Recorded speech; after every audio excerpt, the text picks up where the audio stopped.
entrevista. Vamos a hablar un poquitito sobre la historia del jazz, también aprovechando que, bueno, estamos en estas latitudes, vamos a hablar un poco de la historia del jazz en nuestro país. Y lo que yo venía pensando un poco, Ricky, es, bueno, todos los eventos históricos y los artísticos no son menos, son difíciles de ubicarlos en un momento temporal, ¿no? También es muy difícil de atribuirse a una sola persona, son conjuntos de actividades sociales que se produjeron en el tiempo, y si bien, bueno, por ejemplo, yo me acordaba hoy cuando pensaba un poco en la guía de la entrevista, bueno, que el gran pianista del jazz tradicional, Jelly Roll Morton, dijo, así, con todo su ímpetu, dijo, yo inventé el jazz en 1902, dijo el tipo. Pero bueno, ¿le podemos decir en qué momento es que surge el jazz? ¿O de dónde viene? ¿Cuáles son sus raíces? ¿Qué nos podés decir? Se puede dar un panorama. Después cada historiador saca sus propias conclusiones, escribe su libro, uno lo compra, lo lee y piensa que es esa la única visión realmente de la historia. Pero la verdad es que la historia empieza 200 años antes, no 200, 150 años antes de que Jelly Roll Morton haya inventado el jazz. 150 años antes, ¿qué pasaba? Antes de Jelly Roll Morton. Y pasaba que había un tráfico, podríamos decir, de negros esclavos hacia toda América, ¿no? Pero vamos a hablar ahora de Norteamérica. No como dicen los norteamericanos que dicen América y son ellos. No, yo no lo entiendo así. Norteamérica es una cosa, Sudamérica es otra y América es toda, ¿no? Bueno, en Norteamérica los negros esclavos empezaron a llegar en 1712, fueron los primeros desembarcos. Los primeros desembarcos justamente se dieron en la cuenca del Mississippi, o sea, en lo que posteriormente se llamó New Orleans, que justamente generó un estilo de jazz tan importante, porque fue el lugar donde prácticamente se gestó lo más importante del jazz.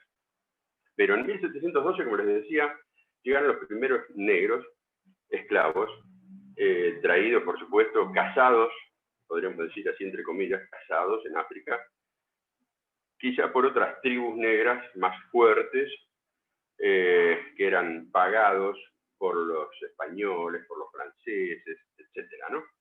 O sea, tanto los españoles, franceses y otras potencias de ese momento, ellas dos eran las más fuertes en ese momento de Europa, ¿no? Posiblemente le daban algunos espejitos, algún puñadito de pólvora, y a cambio esos indígenas le traían indios de tribus más débiles, ¿no? Así empieza la historia del jazz, podríamos decir. ¿Por qué?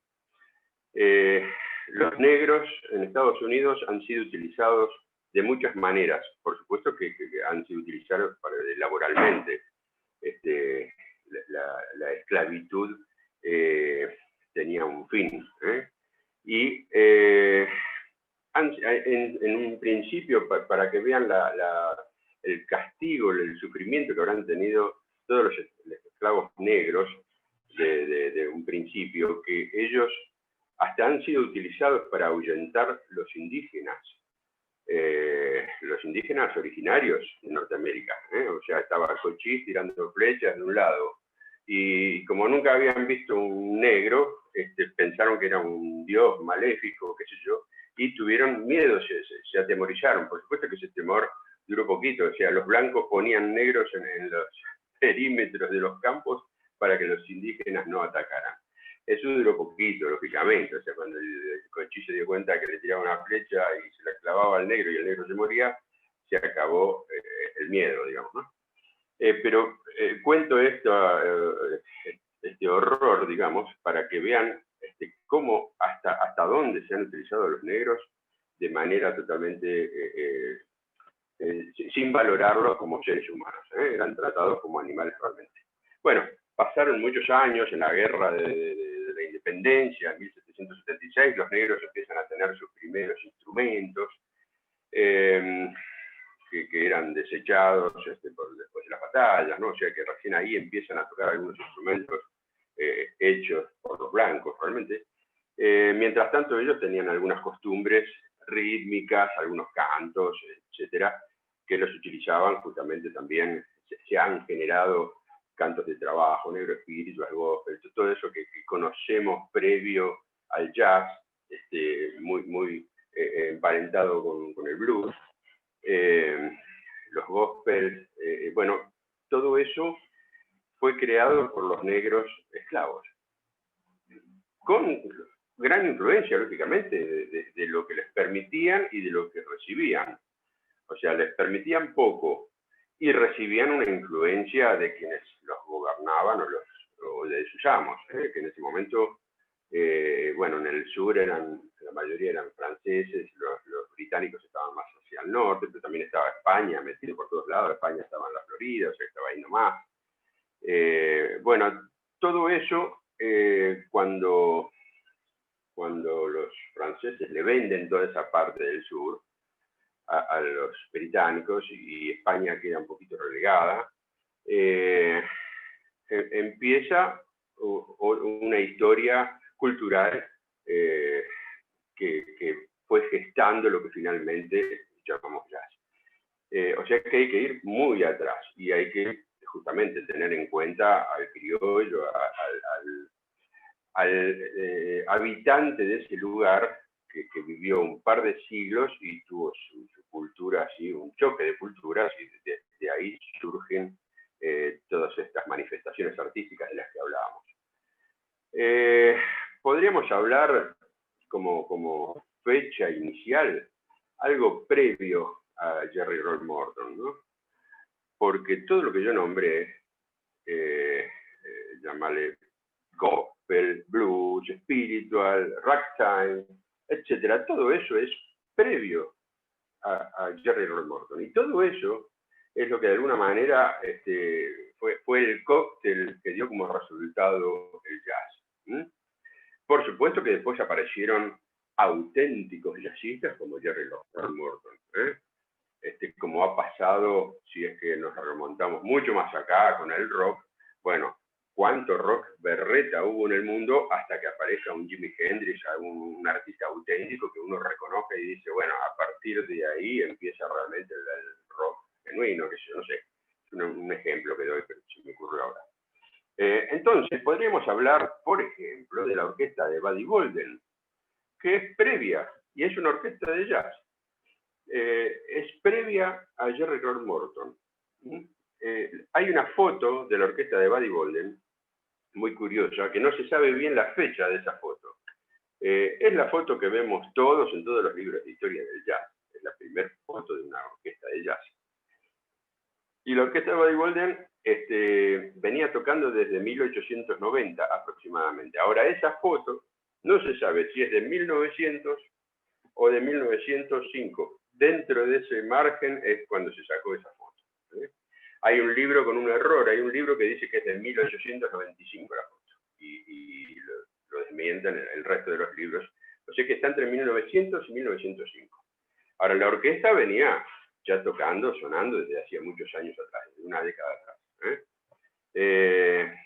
Y bueno, Jerry Roll Morton realmente hizo un aporte, ya que lo estamos nombrando tanto, hizo un aporte importantísimo, porque fue un compositor de jazz. Fue, podríamos decir, el primer compositor de jazz. O incluso intérprete también, porque el tipo era un gran músico. Pero creo que sus composiciones hoy las escuchamos y parece que hubiera sido compuesta por un músico ayer o hoy, que son tan actuales. O sea, era un tipo tan adelantado con el manejo de las armonías, por supuesto que las melodías también, pero más que nada el manejo armónico, porque las armonías que se utilizaron en jazz durante los primeros 20 años, hasta los años 20, 25, fueron muy elementales, excepto las de él. Las de él eran muy avanzadas. Podríamos decir que él hizo jazz moderno en el 1900. Fue algo extraordinario. Podríamos hablar, digamos, como las orquestas más representativas y ya con un despliegue, con un movimiento, con una trascendencia. Podríamos hablar de King Oliver, ¿eh? Y posteriormente Louis Armstrong, ¿no? Justamente yo hablando con un amigo hace pocos días, me acuerdo que estábamos hablando de tango en realidad, no de jazz.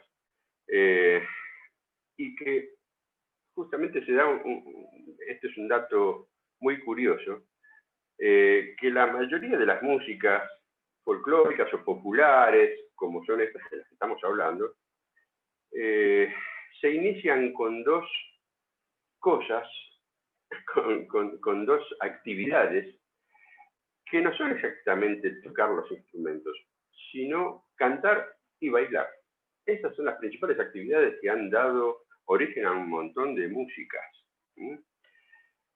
El jazz no es ajeno a eso tampoco, porque el jazz en un origen, antes de que se lo llame jazz, era una música sincopada, como se suele decir, rítmicamente muy diferente, y se bailaba.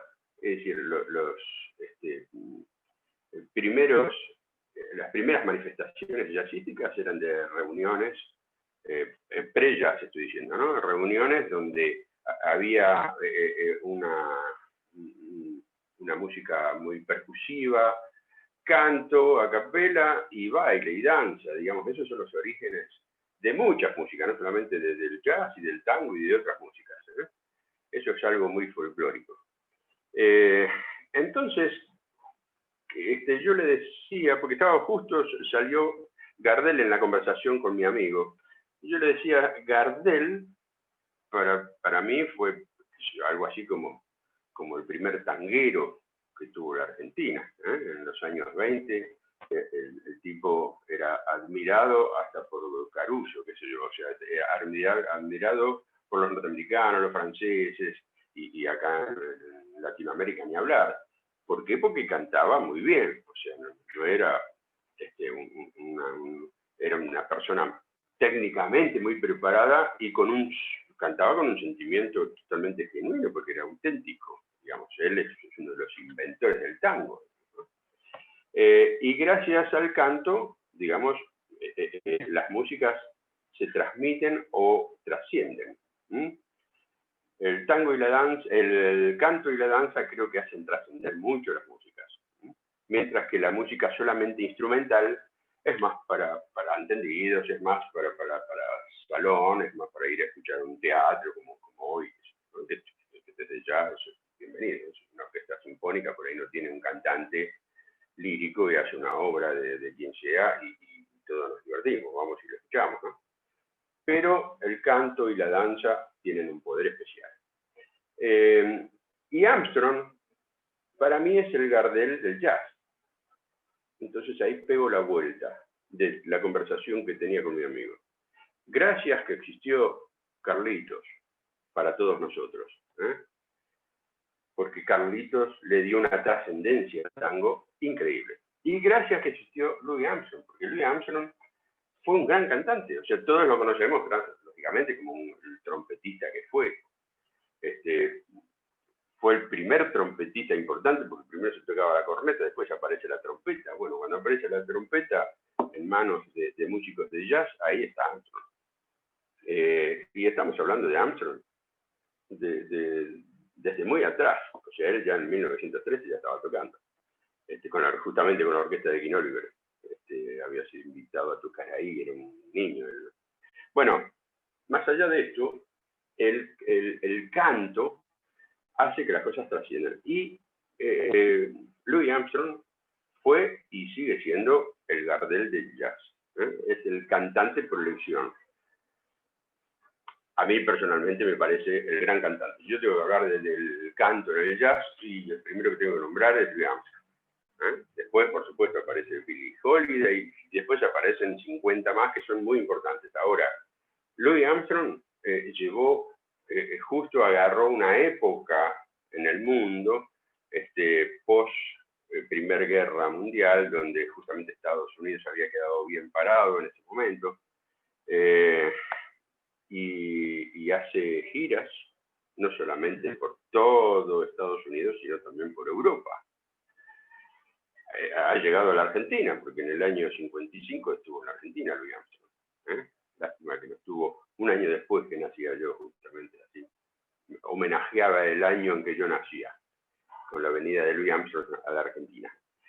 Bueno, Louis Armstrong es uno de esos, ahora que estamos un poquito justamente muy emocionados por la muerte de un ídolo deportivo como fue Maradona para todos nosotros, o sea, para un argentino Maradona tiene un significado especial. Para el resto del mundo posiblemente tenga el mismo significado, pero nosotros le ponemos una cuestión de emotiva muy especial, ¿no? De amor. Y Armstrong fue el Maradona del jazz, fue el Gardel del tango. Gardel fue el Maradona del tango. Gardel llevó el tango a todos lados, lo llevó a Hollywood, hizo películas. Y murió muy joven. O sea, Gardel murió en el año 35 siendo un muchacho joven, de 35 años justamente. Y Armstrong, pasando por Europa, pasando por Buenos Aires, entusiasmó a mucha gente desde ya. Ahora, remontémonos un poco para atrás nuevamente y pensemos que el primer estilo de jazz podríamos llamar que es el estilo New Orleans, que es donde se gestó ese estilo. ¿Dónde estudiaban los músicos que inventaron ese estilo de jazz?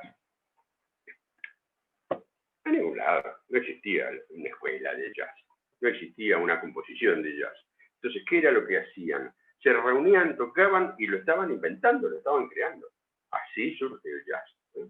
¿Cómo surgió también el tango en Buenos Aires? Si hacemos un paralelismo, van muy de la mano. Es decir, todo empieza en Buenos Aires 50 años antes de cuando nosotros pensamos que nace el tango, que es en 1850 ya había manifestaciones de afrodescendientes cerca del puerto, por supuesto, más los inmigrantes, especialmente los italianos y los españoles, y aparece hasta un lenguaje, el lunfardo, el compadrito y el cachafaz, que se bailaba todo. El tango tiene un nacimiento muy similar al del jazz, en los suburbios, mal visto socialmente. ¿Cuándo es aceptado el tango? Y algunos dicen que cuando Valentino lo baila en Europa. Es decir, la danza lleva a Europa el tango. Y eso, digamos, está comprobado históricamente, porque hasta hay películas donde Valentino está bailando el tango. Un tango que no es el tango nuestro, es un tango que lo baila muy derechito así, como si fuera Schwarzenegger en la película que hizo él. Es decir, no es el tango canyengue que es nuestro, digamos. Pero no importa, pero lo que se escuchaba era tango y lo que el tipo estaba bailando era una música totalmente novedosa para el europeo. Y el europeo, toda Europa se enamora de eso, de esa música.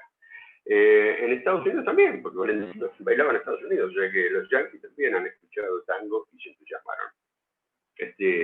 Mientras tanto, el jazz, que también se bailaba y se tocaba en lugares así, en suburbios, en prostíbulos, en los lugares donde podían, porque estaba mal visto, o sea que tienen un origen muy popular y similar, y donde el negro o el afrodescendiente tiene un protagonismo increíble, fundamental.